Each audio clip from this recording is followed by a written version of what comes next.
मित्रांनो, आज आपल्या घरी गणपती बाप्पांचं आगमन झालेलं आहे आणि आपण सर्वजण खूपच खुश आहोत.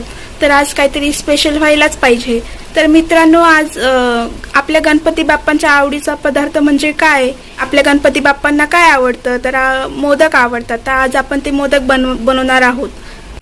तर मित्रांनो, आज आपण स्पेशल गणपती बाप्पांसाठी मोदक बनवणार आहोत. तर आधी गणपती बाप्पांचं नाव घेऊन सुरुवात करूया. गणपती बाप्पा मोरया, मंगल मूर्ती मोरया. तर मित्रांनो, आता आपण मोदक बनवणार आहोत. तर त्याकरता मी इथे थोडंसं साजूक तूप गरम केलं आहे. त्याच्यामध्ये थोडीशी खसखस आणि 1.5 वाटी खोबरं टाकलेलं आहे, 1 वाटी गूळ टाकलेला आहे. त्यानंतर त्याच्यामध्ये थोडंसं जायफळ टाकलेलं आहे, थोडेसे काजू बदाम पण टाकलेले आहे आणि थोडं 1 कप दूध टाकलेलं आहे. हे छान प्रकारे मी असं घट्ट केलेलं आहे, त्याला हटून तुम्ही बघू